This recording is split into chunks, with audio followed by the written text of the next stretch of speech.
Hello students, मैं पद्मजा जोशी। हिंदी व्याकरण में संधि पाठ का अध्ययन हम लोग कर रहे हैं और ये हमारा अगला और इस पाठ का ये अंतिम वीडियो है, क्योंकि संधि के पाठ में अब विसर्ग संधि हमारी बची है। बाकी पूरे पाठ का अध्ययन हम लोगों ने विस्तृत रूप से कर लिया है। तो आज हम विसर्ग संधि और उसके जो प्रमुख नियम हैं उसके बारे में अध्ययन करके इस पाठ का समापन करेंगे। फिर अगले वीडियो में अगले पाठ पे आएंगे। ओके, तो शुरू करें।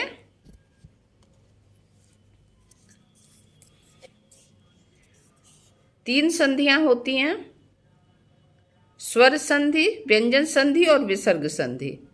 तो स्वर संधि के 5 प्रकार होते हैं और व्यंजन संधि के नियमों सहित हमने अध्ययन कर लिया है।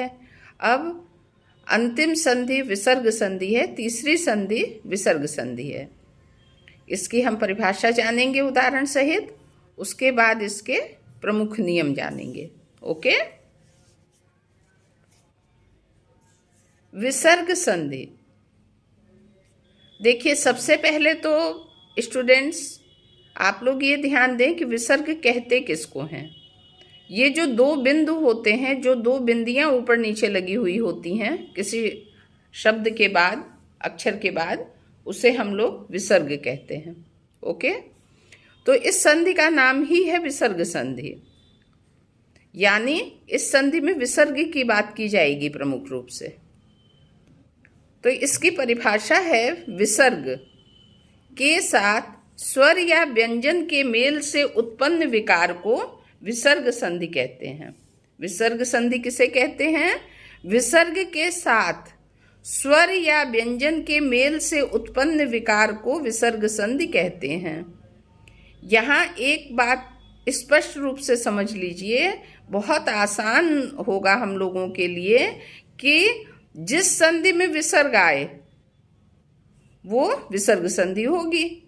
साधारण रूप से अगर हम लोग ये जाने कि जब किसी संधि में विसर्ग का प्रयोग किया जाएगा तो उसको विसर्ग संधि कहेंगे। विसर्ग के साथ स्वर या व्यंजन के मेल से उत्पन्न विकार को विसर्ग संधि कहते हैं। So simple. जैसे अब उदाहरण देखिए, नेह धन संतान, नेह संतान, दुह धन फल दुष्फल, नेह धन रव नीरव। उदाहरण एक बार फिर देखिए, निह धन संतान, निह संतान, दुह धन फल दुष्फल, निह धन रव नीरव। अब इसके प्रमुख नियम हम लोगों को पढ़ने हैं। इसके भी जैसे व्यंजन संधि के हम लोगों ने कई नियम पढ़े थे, प्रमुख नियम। अब हम लोग विसर्ग संधि के प्रमुख नियमों को पढ़ेंगे, जिसमें देखिए पहला नियम है, यदि विसर्ग के पहले इकार या उकार आए और विसर्ग के बाद का वर्ण क, ख, प, फ हो तो विसर्ग के स्थान पर श हलंत लगा हुआ है, श हो जाता है। जैसे दुह धन कर्म दुष्कर्म, दुह धन फल दुष्फल, आविह धन कार आविष्कार, चतुह धन पद चतुष्पद। उदाहरण एक बार फिर देखिए, दुह धन कर्म दुष्कर्म, दुह धन फल दुष्फल, आविह धन कार आविष्कार, चतुह धन पद चतुष्पद।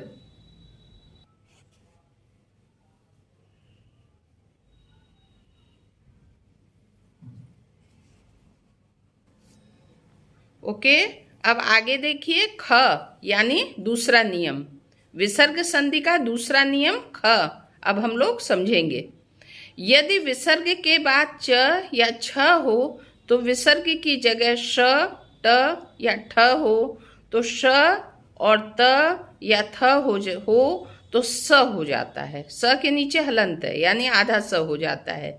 जैसे दु धन चरित दुश्चरित, ने धन छल निश्छल, ने धन ठुर निष्ठुर, निधन थापन निस्थापन। अब इन उदाहरणों को हम लोग एक बार फिर दोहराते हैं।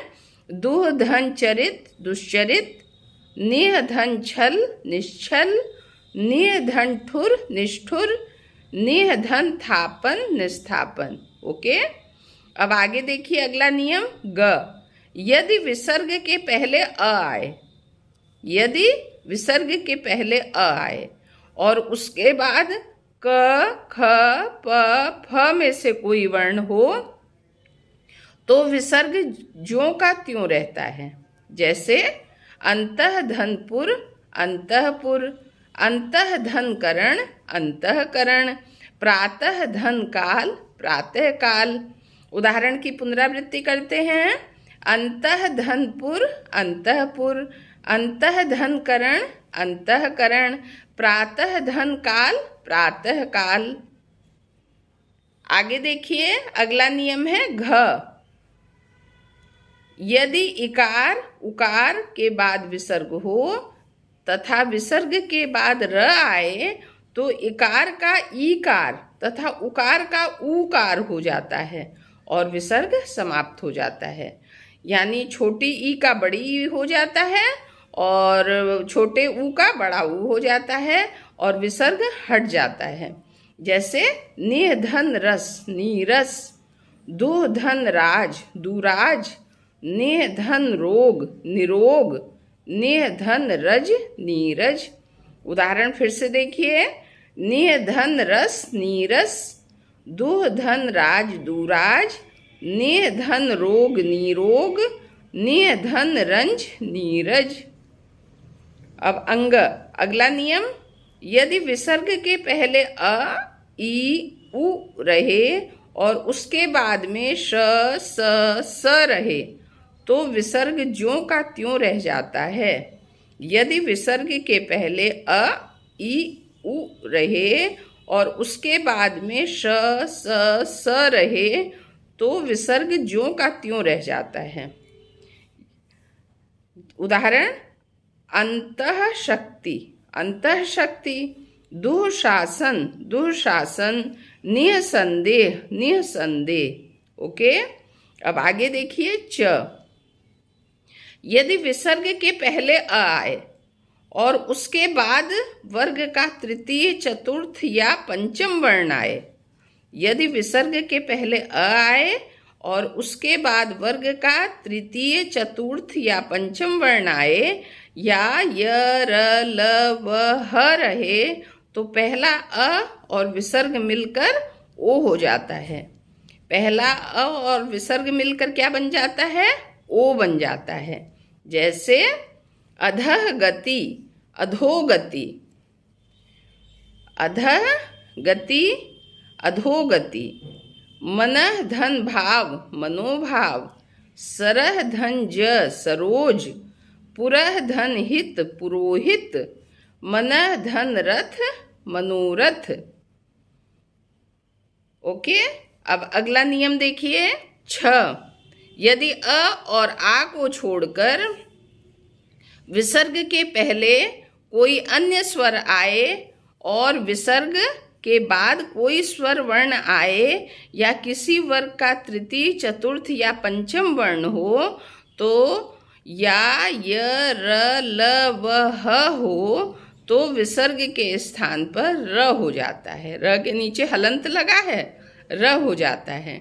जैसे निधन उपाय निरुपाय, दुह धन ग दुर्ग, निह धन मल निर्मल, निह धन गुण निर्गुण, दुह धन आत्मा दुरात्मा। उदाहरण फिर से देखिए। निह धन उपाय निरुपाय, दुह धन ग दुर्ग, निह धन मल निर्मल, निह धन गुण निर्गुण, दुह धन आत्मा दुरात्मा। अब अंतिम नियम और अगला नियम देखिए। ज। यदि विसर्ग के आगे पीछे अ हो और विसर्ग की जगह पर ओ और विसर्ग के बाद अ की जगह पर लुप्ताकार चिन्ह एस जैसे एस अंग्रेजी का होता है वैसा निशान अगर लग जाता है, देखिए फिर से परिभाषा, ये नियम देखिए, यदि विसर्ग के आगे पीछे अ हो तो विसर्ग की जगह पर ओ और विसर्ग के बाद अ की जगह पर लुप्ताकार चिन्ह, इस चिन्ह को क्या कहते हैं? लुप्ताकार चिन्ह लग जाता है। अंग्रेजी अक्षर के एस के जैसा जो निशान होता है उसको लुप्ताकार चिन्ह कहते हैं, वो लग जाता है। जैसे मन धन अनुकूल मनोनुकूल, ये आधा अ का उच्चारण देता है, जो लुप्ताकार चिन्ह है वो आधा अ का उच्चारण देता है।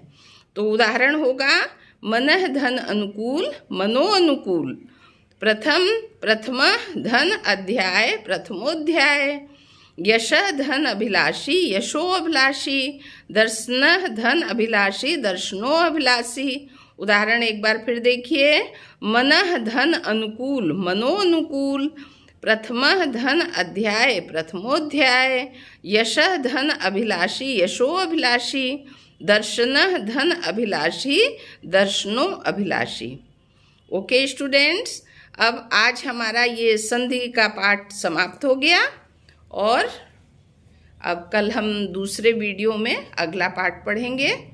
ये काफ़ी लंबा पाठ था, इसलिए इसमें 4 वीडियो बन गए हैं और आप अपने नोट्स बनाइएगा इन वीडियो को बार बार देख करके और इससे संधि नामक पाठ अपना तैयार करिएगा। आप लोगों के लिए बहुत उपयोगी होगा। अपने मित्रों में भी शेयर करिएगा और मेरे इस चैनल को, जो एजुकेशनल चैनल है, इसमें सारे वीडियो पढ़ाई से संबंधित ही डाले जाएंगे, जो ज़्यादातर हिंदी संस्कृत विषय के होंगे और 12 क्लास तक के लिए उपयोगी होंगे। आप अपने मित्रों में शेयर कीजिएगा, चैनल को सब्सक्राइब करिएगा, लाइक करिएगा। अगर मेरे लिए कोई सुझाव होगा तो कमेंट करके बताइएगा। इसके लिए आप लोगों को धन्यवाद। ओके, तो अब अपना ये पाठ यहीं समाप्त होता है, संधि नामक। अगर कोई दिक्कत हो, दोबारा पुनरावृत्ति की ज़रूरत हो तो मुझे कमेंट करके बताइएगा। Okay students, thank you.